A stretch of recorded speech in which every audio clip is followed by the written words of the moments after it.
Hey everyone, and welcome back to the Diversity and Humanity Online Summit. I am your host, Kaylee O'Keefe, the founder of Soul Excellence Publishing. And for the last 2 days, you have been treated to conversations, talks, and interviews with the best-selling authors of the book, The Diversity and Humanity. And today I am so excited to bring a longtime friend, a longtime Soul Excellence author into the mix to share her wisdom. And for the next 45 minutes, we're going to talk all about belonging and empathy. And so I am joined by none other than Chantée Christian, who is the CEO of My Best Shift. She is also the producer and host of the upcoming streaming TV show, All the Ships, launching June 4th.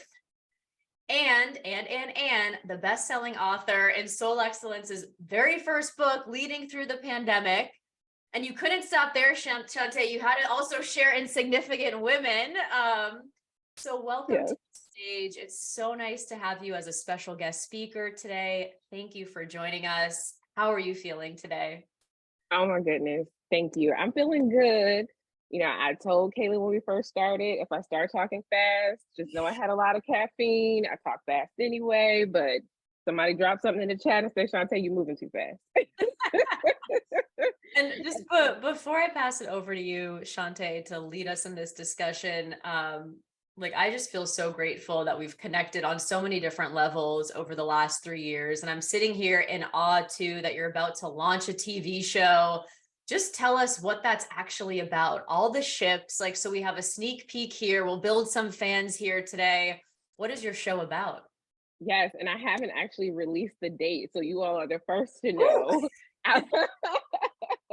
Outside of the show's guests and some other producers, but the show is literally all about relationships.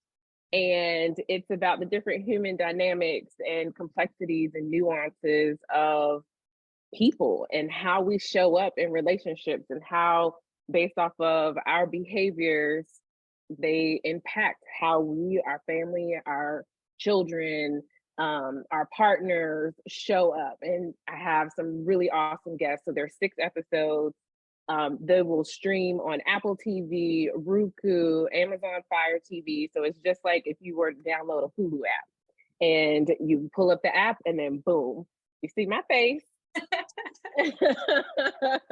on the cover. And I mean, the conversations are amazing. There are psychologists that talk about leading through intuition. So as we go through even my presentation, you'll realize that I do things a little non-traditionally. So and of course it would make sense to have people on my show that fall in line with that, and also that really think about it from a holistic perspective. Like when we think about relationships, it's not just one person. Like people talk about having a 50-50 relationship, but that's not really the truth, right? You're 100% of you and they're 100% of them. And so when you bring it together, right, it makes 200% on a good day. Well, I can't wait for it. And just to be on this journey, both of us being on this journey these last 3 years of becoming an entrepreneur, sort of leaving corporate, navigating so many different roles, starting podcasts, publishing in books, exploring new things, all of the emotions, all of the challenges that come up. And so it's so great to be on that journey with you and to be able to invite a friend in to share on a topic that I know you know so well, that you speak about a lot in your work. And so thank you for joining us here. And with that, I'm going to pass it over to you, hop off screen, and excited to learn from you today. Thank you, Chantée. Thank you. All right. Well, hello. Happy Thursday or whatever day you're watching this replay. And before I jump too far into my presentation, I wanted to publicly thank Kaylee for creating a space that consistently allows leaders to share their wisdom and lived experience with the world in order to invoke inspired action. Thank you for having me and allowing me to be part of this amazing and enlightening journey with you. So, as you all heard, my name is Chantée Christian. I identify as a Black cisgender woman. I go by the pronouns she, her, hers, And for those of you that are not able to see me, I'm a brown-skinned woman with black and silver hair, light on the silver. And you might not even be able to see it on the recording when y'all get it. That hits right around my shoulders or so. I have on a pink and white blazer with a white tank top. And today I chose not to wear glasses. So this is happening, y'all. This is really happening. So I want to thank you all for being here with me. You could have been anywhere in the world, but you're here with me. I appreciate that. So if you know where I borrowed that line from, please drop it in the chat. I'll say it again just in case you missed it. I thank you all for being here. You could have been anywhere in the world, but you chose to be here with me. I appreciate it. If you know where I brought that from, drop it in the chat. So I see some comments in the chat. Yes, yes, yes, yes, yes, yes. So I'm curious, for those of you that didn't know where that line came from, what are some of your initial thoughts and or feelings? For those of you that did know where I borrowed it from, what were some of your thoughts and feelings? Right, this is a brave space. I promise to suspend my judgment.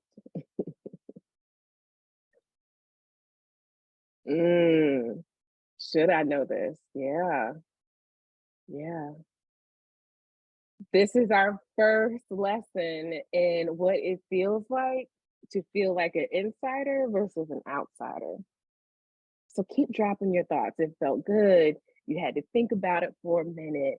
You're thinking, should I know this? Shouldn't I know this?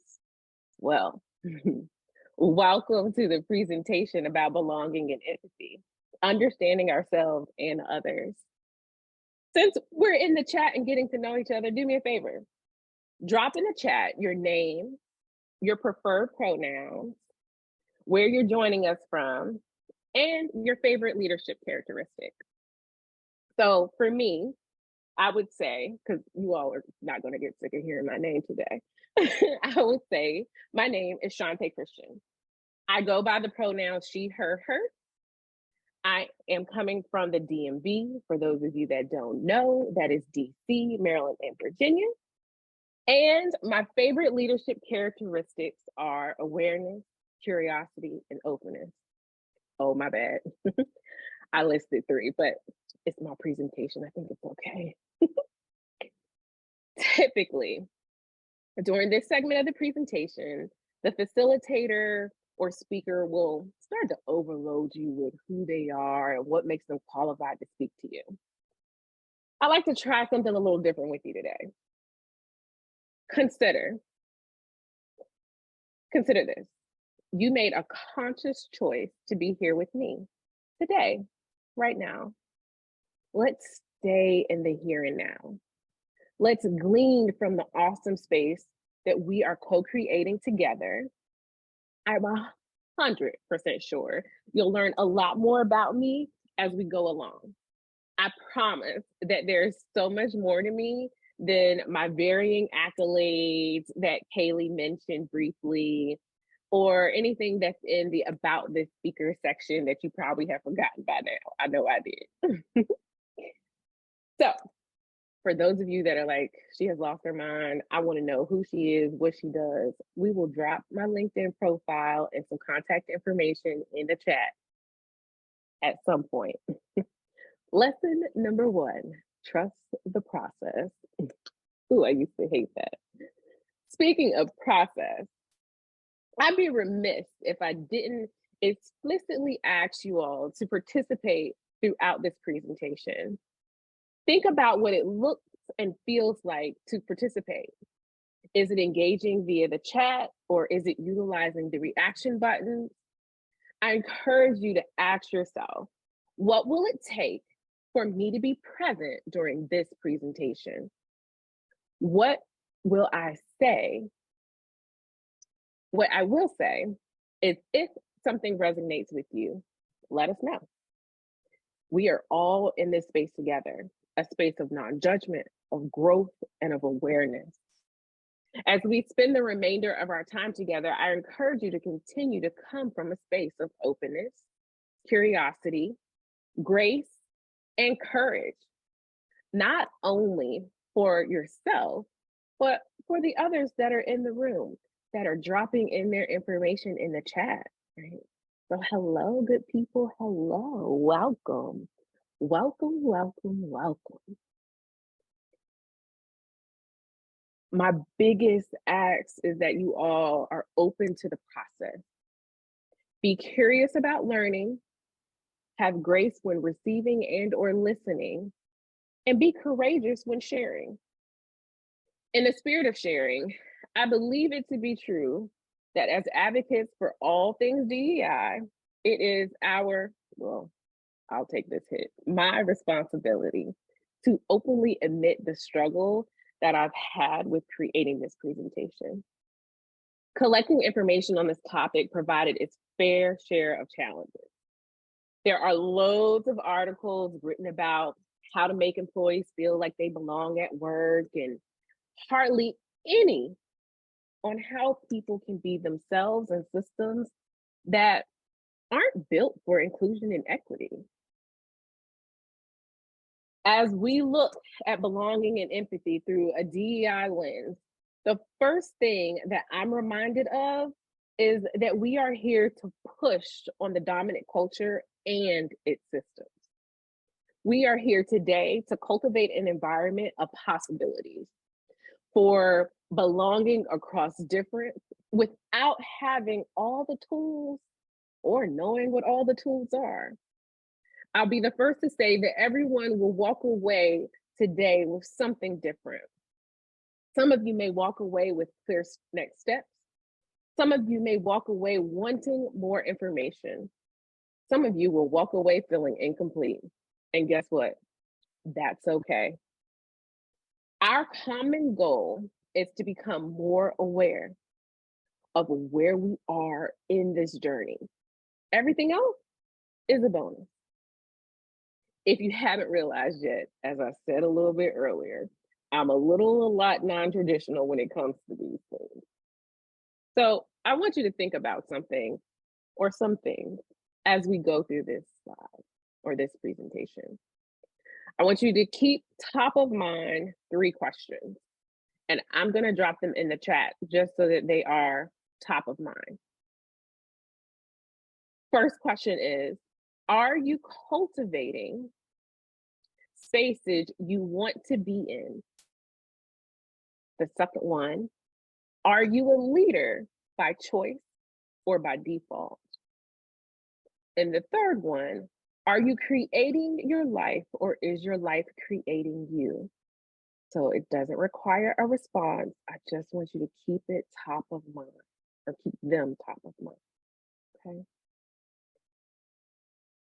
Now, first things first, we have got to talk about my favorite friend, awareness.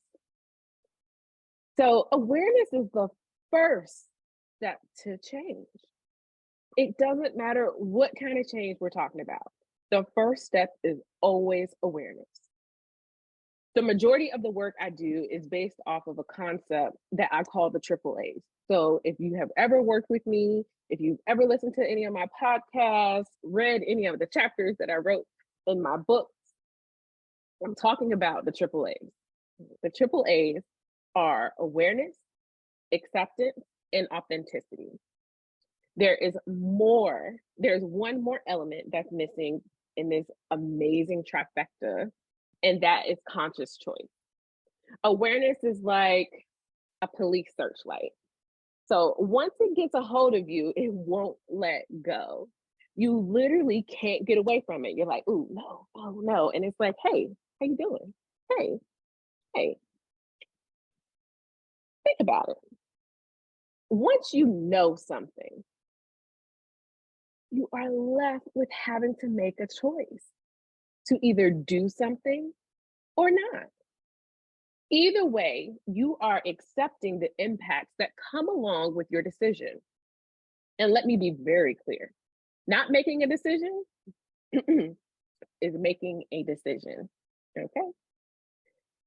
As you continue to have more awareness, you begin to move, and have more conscious decisions and accept the associated impacts, whether if they are indirect or direct, that come along with your decision making. And each time you do that, you get closer and closer and closer to being a more true version of you, AKA being more authentically yourself. Hence today's presentation, belonging and empathy, understanding ourselves and others. So let's talk about what belonging is and isn't, okay?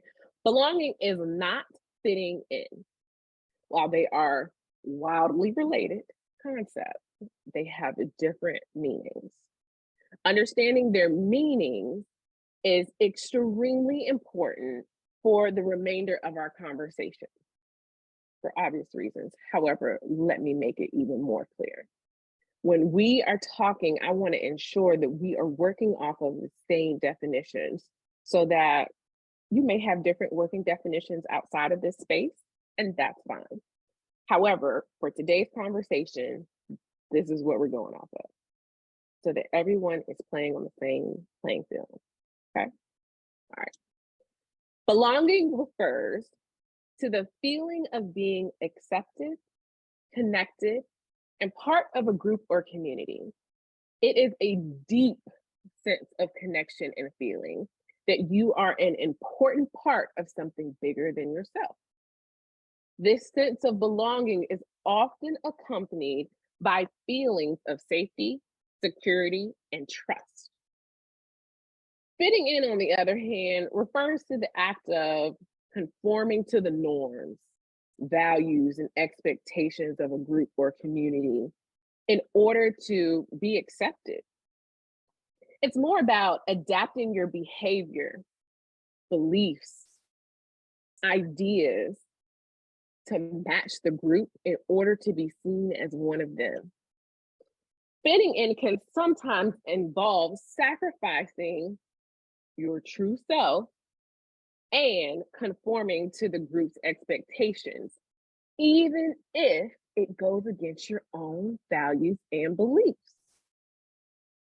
Belonging is a deeper, more authentic sense of connection to the group or community, while fitting in is more about adapting to the group's expectations in order to be accepted. Take a second and think about the last time you were fitting in versus belonging. What are the feelings that come up for you in this memory? If you can't think of a time when you were fitting in versus belonging, I want you to think about how you can empathize with others that do. How can you be an effective and supportive advocate that helps to cultivate a space of trust, comfort, and belonging? While you all are pondering over that answer, let me share this quickish story with you. As a Black woman in a male-dominated industry, I had purposely taken a passive approach to my advocacy. I supported organizations, efforts, and causes from behind the scenes to not outright call myself a DEI practitioner. Ironically, I still don't. I see myself as a change agent, a Jedi, diversity, equity. Oh, see, I always mess it up. I get so excited about the Jedi part. And then I start with the D. It's justice, equity, diversity, and inclusion advocate. And I sprinkle it in everything that I do. Brene Brown is quoted as saying, daring leaders who live into their values are never silent about hard things. While that quote has always rung true to me, it hit a little different in 2020. I could have never predicted that attending a human interaction lab training that was held by the National Training Laboratory, NTL, in November of 2019 would be the start of my understanding of being intentional about my use of self. So let's take a beat. And for those of you that don't know what a beat is just taking a pause. What do I mean by intentional about my use of self? Well, as I said, I like to clarify things. So let's make sure we're on the same page. Use of self is the conscious use of one's whole being in the intentional execution of one's role of effectiveness in whatever the current situation is presenting. Let me read that again. Use of self is the conscious use of one's whole being in the intentional execution of one's role for effectiveness in whatever the current situation is presenting. Before attending the Human Interaction Lab, I had started down a path of being intentional about all my actions, paying attention to how I talk to myself, paying attention to what I write and how I write it. I thought I had cracked the nut, y'all. And the nut was life. Like I was on it. Living. I couldn't have been more wrong. Okay. I realized in the Human Interaction Lab that this was work and I was the this and the work. Just like a car, it needs to be developed. It needs to have recalibrations, tunings, regular maintenance. Developing and honing use of self is no different. It is a lifelong journey. In the Human Interaction Lab, I was struggling personally with determining how vulnerable to be with the group of perfect strangers. I didn't know one of those people. And if I was truly going to be open to the process, like I'm asking you to be, I needed to step into a very uncomfortable space of vulnerability. By the time they split us into our 2T groups for a week-long experiment, I was convinced that there was no way in hell that I was sharing my earth-shattering news with these people. I didn't want to take attention from the group, the work, or whatever this agenda was for a personal pity party. I wrestled with my thoughts while being present, but not fully present. One of the members of my T group was very vocal about having other things on his agenda, work. And he went on and on about not being able to be fully present because they can't do anything without him. And let me tell y'all, it was something about it that just pushed me to share my secret. On my way to the training facility, I had learned that one of my favorite people in the world, one of my great grandmothers, had been admitted to the hospital and had had multiple strokes. Her health was touch and go. I was not trying to go tit for tat with my T group member. I wanted him to understand that everyone in the group was going through something. And yet we still found it possible to show up for each other as a collective unit. I shared one of the hardest things for me to say out loud, that my grandmother was dying. And I felt guilty for being in a training. Like, what am I doing here? I need to be by her side. My T group offered their support, and we had this bonding moment that, to be honest with you, it's hard to explain in words. But as the days continued, they no longer felt like a bunch of strangers sitting around a circle. They felt like trusted friends and family that I would trust with me. With a sense of safety, I was able to let my guard down. One of the things I was worried about most in being the only Black participant in the tea group was that I was going to be expected to be the spokesperson for everything Black. For years, I had avoided being the Black representative, but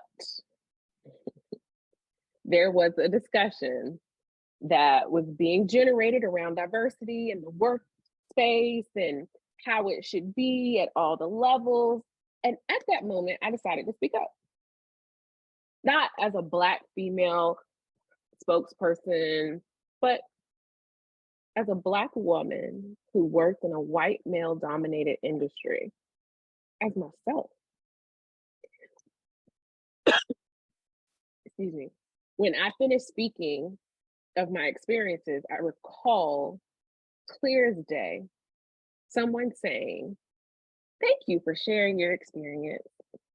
I'll be sure not to take that on as every Black person's experience in corporate America." And it's a terrible reenactment of her. And if she sees this, she will call me out on it. That's how I heard her in my headphones. I can't explain why or what, but I literally had a visceral reaction. My stomach was in knots, my head was spinning.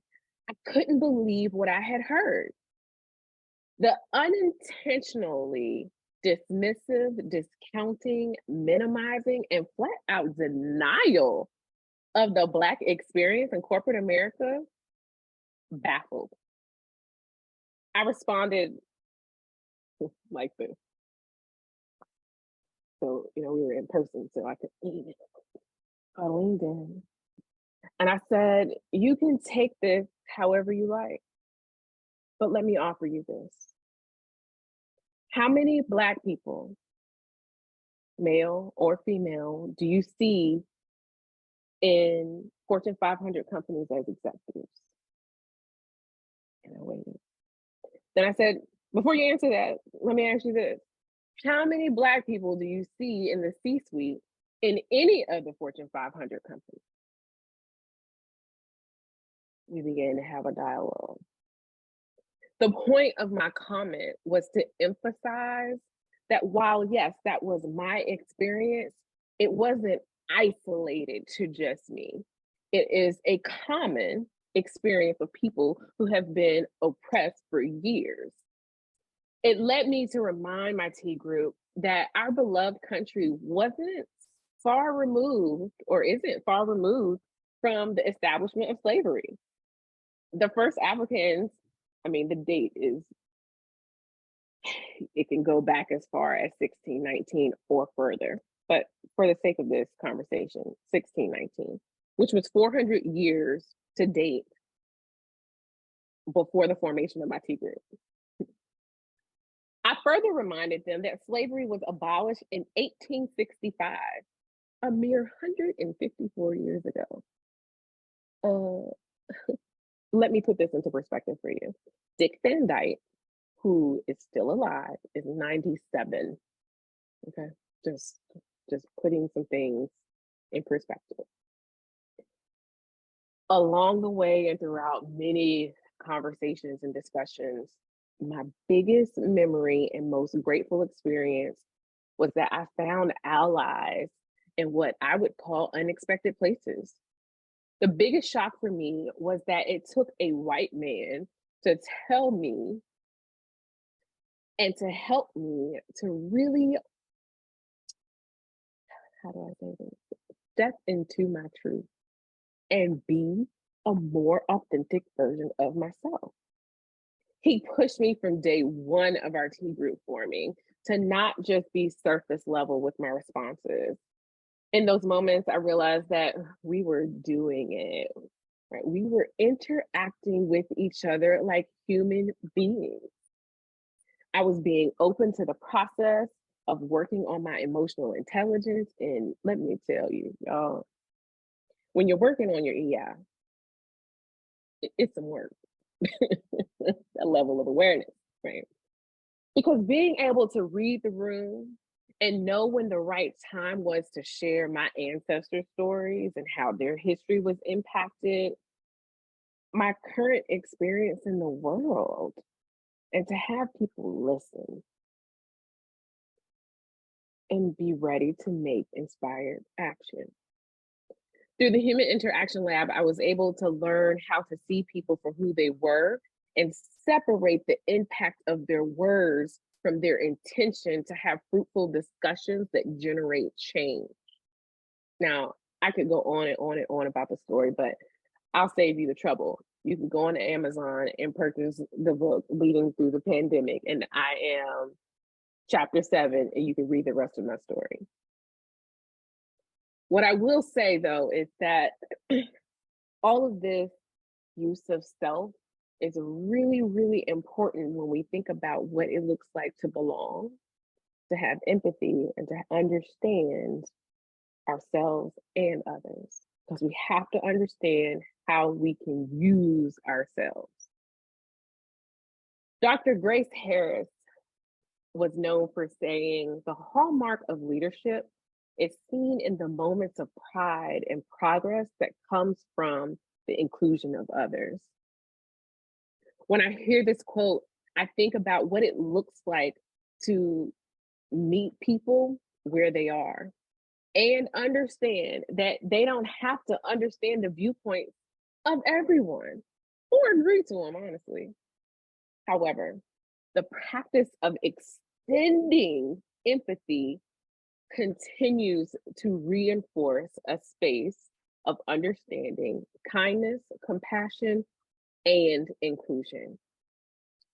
Just so that we are all on the same page, empathy is the ability to understand and share the feelings of others from their perspective, while sympathy, because they are often interchangeable or used interchangeably, is the expression of concern or compassion for someone who is experiencing difficult emotions and situations. Empathy involves feeling that someone else is what someone else is feeling, while sympathy involves showing care and support for someone in need. Whew, I'm talking a lot. Let's put some of this into practice. We are going to drop, let me see if I can do it. We're going to drop a wheel in the chat. Let's see. Now, when you get the wheel in the chat, here we go. I want you all to listen because I'm going to read the instructions first. Okay. I want you to take a moment to look over the wheel and notice the layers of core, internal, and secondary, external. So I just dropped the wheel in the chat.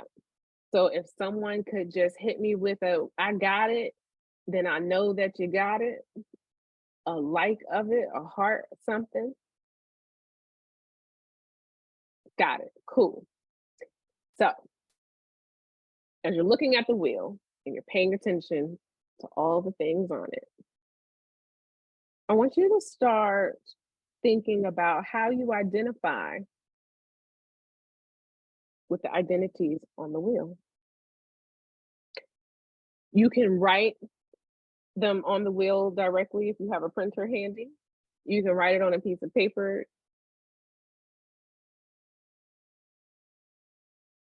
You got it, okay? I want you to start with the core internal dimension and then work your way out. So where it says individual, imagine it says me. Imagine it says your name. Imagine it says Kaylee. Imagine it says Brianna. Imagine it says Janae. Imagine it says Kristen. Imagine it says Chantée. Imagine it says you, okay? And then work your way from the center to the outside. Please note that many identities may overlap or intersect. And if you don't see one that you can identify with, make up your own. That's why there's so much space. So I'm going to drop these in the chat and we're going to give you, let's see, what time is it? Give you about 10 minutes. Now, if you don't need the 10 minutes, my question, because this is not in my presentation, I want you to do me a favor. Once you finish, or you get to a point where you feel like you can't do anymore, you don't want to do anymore, that's okay. I need you to type done in the chat, and then we'll move on to the next step. Okay. All right. So it is 12:39 Eastern Standard Time. And so we will check in with you. I'm gonna check in with you in 5 minutes.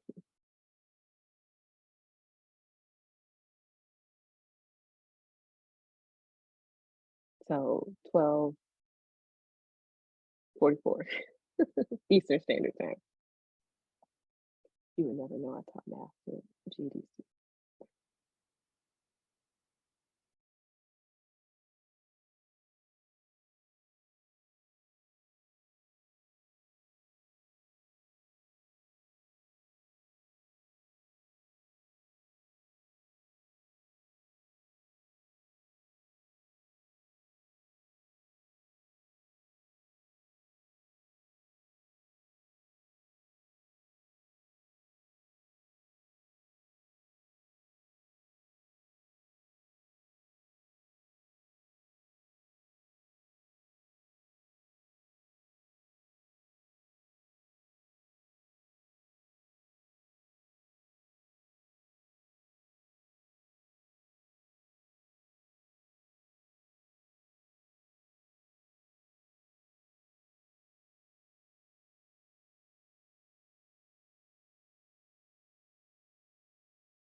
Remember, once you're done, type in the chat done and we'll move on. Otherwise, we'll move on in 3 minutes.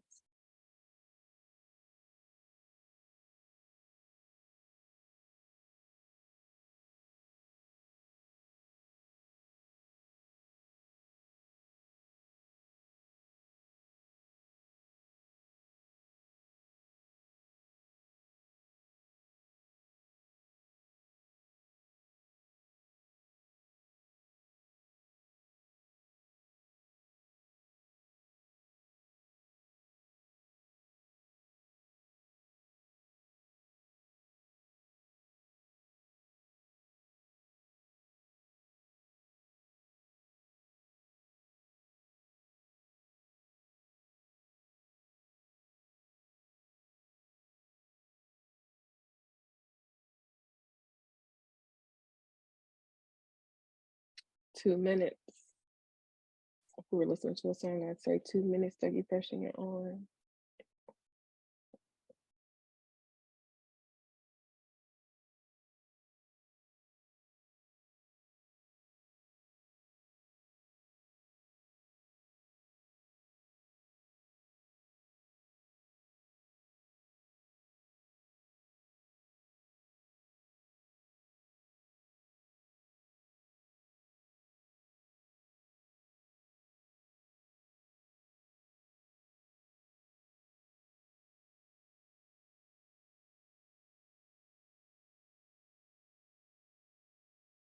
One minute, 1 minute.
We got a done-ish, and we're at 12:44 Eastern Standard Time. So I assume that there are a few done-ishes because I didn't get one done in the chat.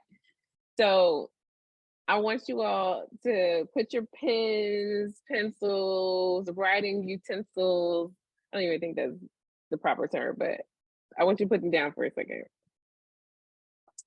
And I want you to think about what's something that surprised you the most about this exercise.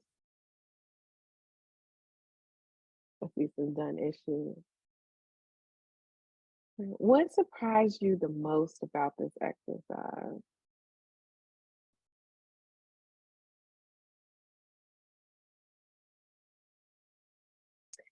As you think about that, I would love for someone brave to come off of mute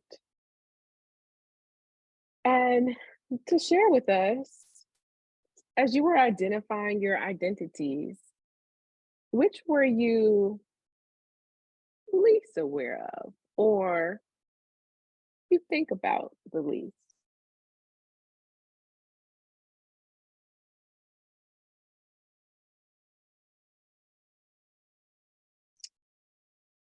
Janae? Chantée. Hi. Hi.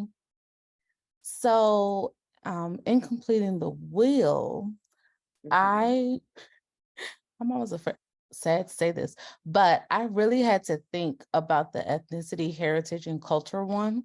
I ended up listing American primarily because I don't know anything but my American status, but I know just because of like slave trade, everything, more than likely there's something else there. But it did give me pause because I almost said Black, because I also think as a Black American, Black is a culture within itself. And so that gave me a moment of pause and reflection. Oh, I love that. Thank you for sharing. You're welcome. Thank you Thank for you. sharing. That's really interesting because when you think about how your identities intersect, right? You mentioned being Black, you mentioned being American, you mentioned a history that you're also unaware of, and how they play into who you are, how they play into your sense of belonging, how they play into how you can empathize with others. Very powerful. Thank you for sharing. Thank you for sharing. As you all are thinking, think about which identities, actually, think about how do identities give or take away power and privilege in a society.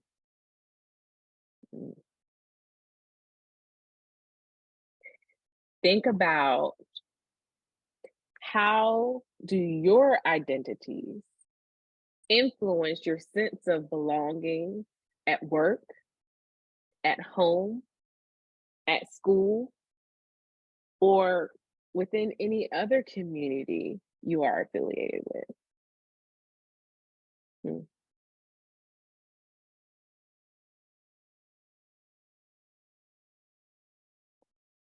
My story that I shared with you is one that hopefully you got, that my identities influenced how I felt as if I belonged or didn't belong within my T group. It allowed me to be in a space to say, no, I don't belong here. I could have easily said, I'm the only, I'm good. And I could have just sat back in my chair. Actually, I think I might have been sitting back in my chair like that at one point. And then something changed. And I want you all to pay attention to this too, with your body and your posture and where you feel it. When you are in a space where you feel as though you belong, not trying to fit in, because trying to fit in is pressed. You all up in it like, hey, y'all, see me? Hey. But when you're belonging, you're present. You feel brave enough to be in a space of sharing. So one last question that I'll ask for someone to come off of mute for, or maybe not, I don't know, I could be lying. I'm looking at the clock though. Why is it important to be aware of our identities? Anyone want to jump off of mute and tell us why they think it's important to be aware of your identities? I see the chat going up.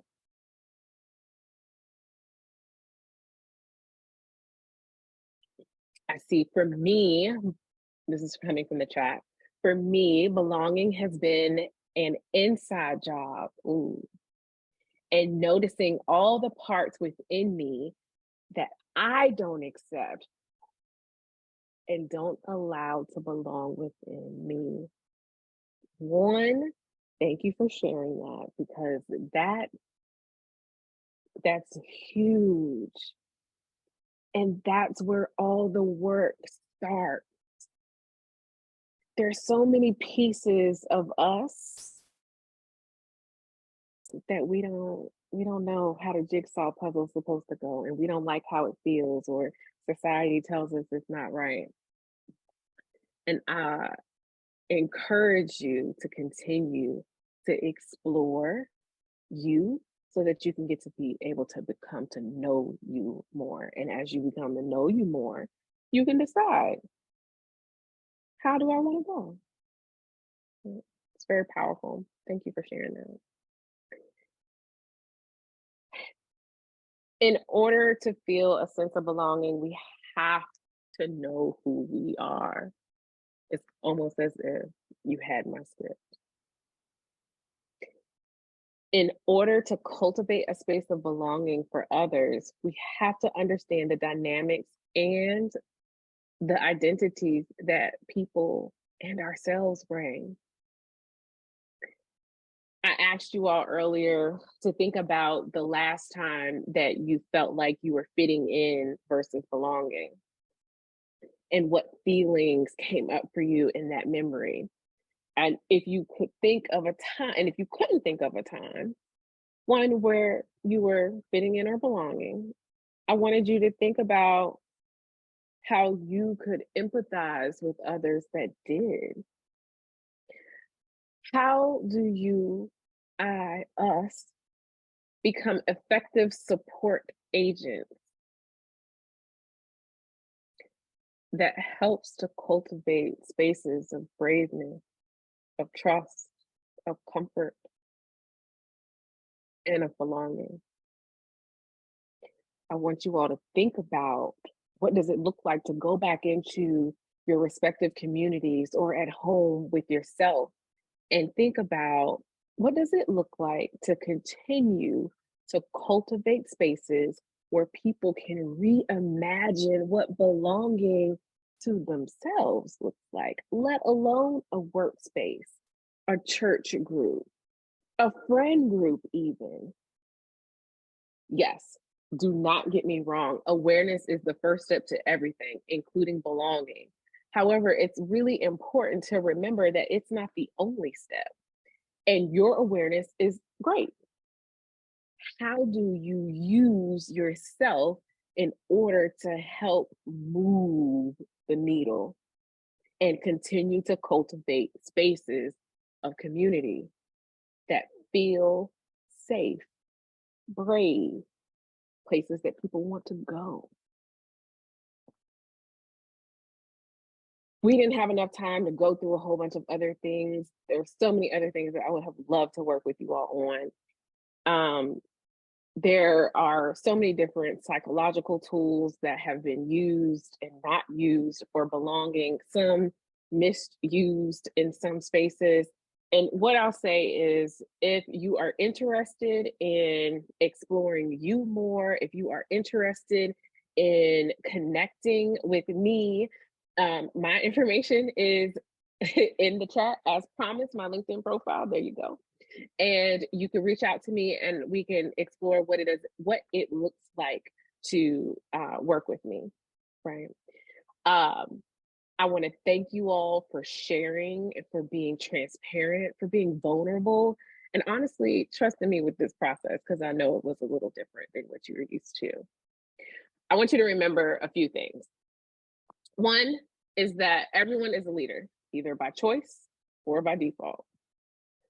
One of the last questions that I'll leave you with for the day is, how will you choose to lead? You don't have to answer that now, but I encourage you to think about it. With about 5 minutes left on the clock, I want to open it up to questions. And while people, if you have any questions, comments, or concerns, if you have concerns, save those for later. But no, if you have any questions, comments, or concerns, please feel free to come off of mute and ask those. While people are doing that, I want you all to tell me one thing. What are you taking away from today's session? And you can just drop that in the chat and we'll use that as our exit ticket, okay? What are you taking away from today's session? That's for the chat. Anybody have anything they want to say? Please come off of mute.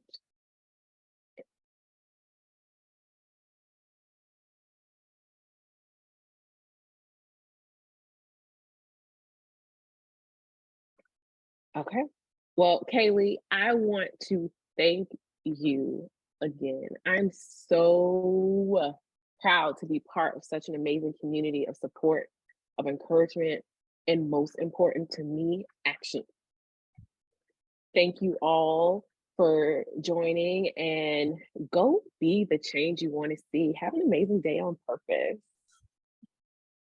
Chantée, I just want to thank you so much. And, just for me, the takeaway I was writing in the chat, these, the opening questions of, are you cultivating spaces? Are you a leader by choice or default? Are you creating your life, or is your life creating you? For me, those were super powerful. And, I really felt too that together, like, we are creating spaces where people can show up. And it's interesting. Sometimes I feel like a leader by choice, but oftentimes it is just by default, and sort of using my intuition and sort of knowing what's sort of people need in the moment and the spaces that we want to create to have those conversations. And so I'm super grateful that you share with us here at the summit as our special guest speaker. And I want to thank everyone too for joining and for participating as you have. Chantée, thank you so much. We've been doing this for 3 years and I still was on mute. Thank you so much. I really do appreciate you. And I am so thankful to really be on this journey with you, right? We talked about it in the beginning, but we didn't do just one book together. We did your first 2 books, and it was amazing. And I'm so proud of what we've done, and they are still getting me booked for other stuff. So I thank you. You're so welcome. Thank you, everyone who's joined us here live, who's watching on the replay. And I hope you continue with us the rest of the day. 2 more talks. You'll get to go deeper with Reggie Hall and his chapter, Diversity is Humanity. And then I'll close things off and kind of bring you in a little bit closer to my world and share more about my chapter, which is about falling back in love with you and giving you 3 ways that you can be a champion for humanity and for the diversity in humanity. So thank you, everyone. And thank you, Chantée. We'll see you soon. Thank you. Thanks for joining.